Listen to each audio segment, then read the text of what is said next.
Hey guys, welcome to my channel. Let's talk about politics a little bit today. Jaishankar, which is Indian diplomat and politician and 30th Minister of External Affairs of the Government of India. I was watching his quotes before and how he was, telling and answering different questions of the opponents, of the press and reporters. So he's quite an interesting politician, I can say. And yeah, in this video it will be about India's stance on Russian oil and BRICS, and I'm smart enough to have multiple options. So I guess it will be a talk about how Russia is providing India with oil, and I mean Russia is was providing at least different countries with a lot of stuff. So yeah, and I guess some people may say like India is supporting Russia because of it, because Russia can be useful for India. We'll see how he will answer it, okay? India has more of a multiple choice mindset. Would that be right? From non-alignment to, I think you may have called it, or somebody else called it, all alignment.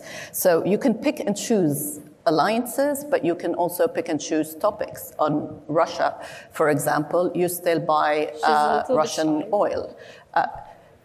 Is that so okay with your counterpart from the US? Everything is, your relationship is fine, you can do whatever you want, whenever you want? Okay, first of all... I mean, you're sitting next to each other. No, so. First of all, delighted to be here. And I couldn't find a better set of people to be with on the stage. So thank you for whoever put us all together. Your question, do we have multiple options? Answer is yes. Is that a problem? Why should it be a problem? If I'm smart enough to have multiple options, you should be admiring me. You shouldn't be criticizing. Now, there's the answer. Is that a problem for other people? I agree with him, by the way. I don't think so. I don't think so, certainly in this case and in that case. I like his confidence. Because, look, we try to explain what are the different pulls and pressures which countries have.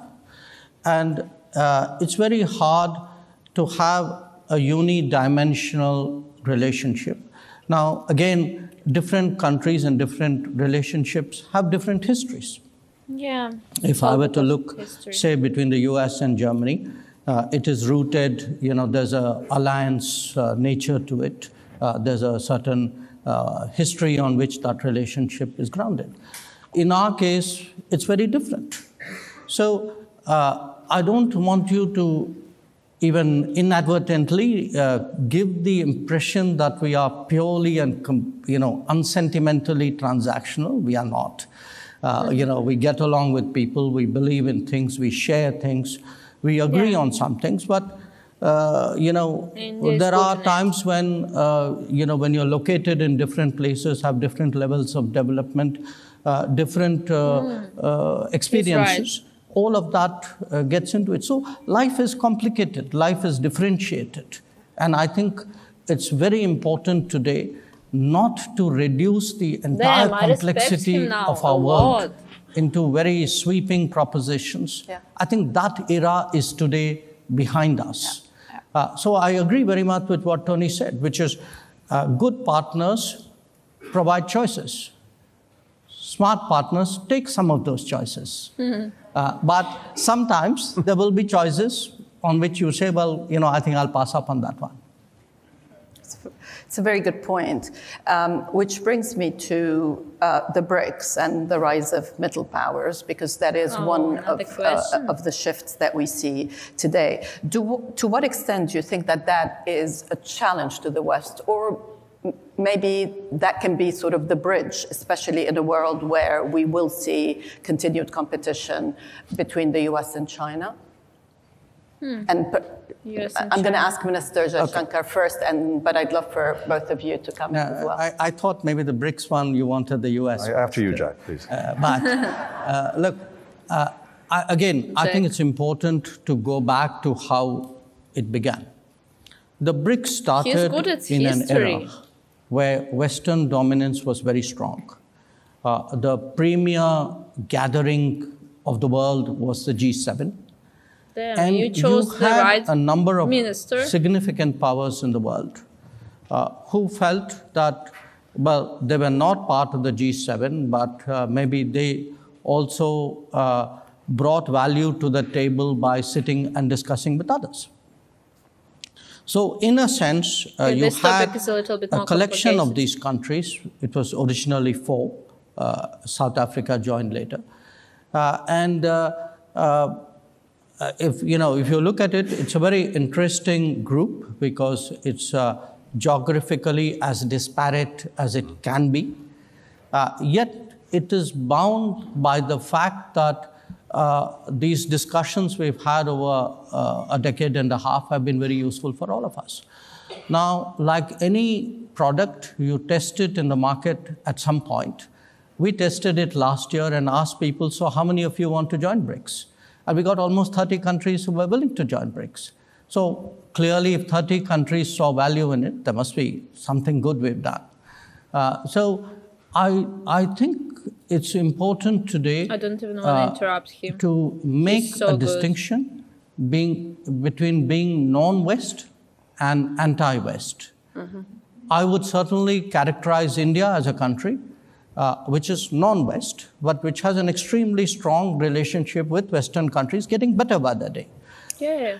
Not good to everybody else necessarily in that grouping might qualify for that description. But the contribution the BRICS has made, if one looks at the G7 and how it evolved into the G20, I think in a way, those additional 13 members who came into its bigger grouping, 5 of them are BRICS members. The fact that there was another group which was meeting regularly and discussing and debating, I think certainly was a input into the expansion of the G7 into the G20. So I think we did a service to the world. Yeah. Oh. Secretary Blinken? I'm tempted to say what my friend said and leave it at that. Look, what we don't need to do and what we're not doing is trying to somehow design the world into rigid blocks. Very good. Each and every one of the issues that we have to deal with and deal with in the interest of the American people may have different collections and coalitions of countries that are focused on it, that bring certain experiences, certain capacities. And I think about it as variable geometry. We're putting together a puzzle with collections of countries and not just countries, organizations of different sizes and different shapes to deal with a given problem. Glad there are as Jai said, we have, and of course the fact that the relationship between our countries, I would argue, is the strongest it's ever been. It makes no difference that India happens to be a leading member of BRICS. We're a leading member of the G7. We have the G20, and we have a multiplicity of things that we're doing together every single day in different ways of organizing ourselves. India and the United States working together in AUKUS, working together, in the Quad, working together in a variety of other fora. Improve the life all of this goes to the point that the complexity and the multiplicity of the challenges we have demands that we find different ways to work together, and they shouldn't be done on an exclusive basis. Look, our default, of course, is to work in the first instance with fellow democracies. That's only normal and natural. But we are not only willing, we are actively working with any country that wants to solve a particular problem and wants to do so within the context of a rules-based order. That's the way we approach things. But I'm not sure, I agree with everything completely, but at the end he said, we are willing to work with any country, and I'm not sure USA will ever, willing to work with Russia, and yeah, they're enemies in a way. Unfortunately, according to the history and so on, as Jaishankar said, and he's such a wise man. Honestly, I was just listening to it non-stop. I mean, if this video would be an hour long, I would just stay here and listen every minute, because he's so wise. He knows the history so well. He can understand stuff on such a deep level, and he understands how politics works, how external politics works, how it's better to be done between countries, to be useful for each other, to have this useful attitude, and not being enemies with other countries, and just find friends among other countries, make good relationship. It's always nice, and I really respect him. So yeah, guys, tell me in the comments, do you agree with Jaishankar and what he said? Because I agree with it completely, and I like that he's working with USA, he's working with Russia, and you know, it just improves the India, and I think it's good. He's a good politician. So yeah, that's it, I think.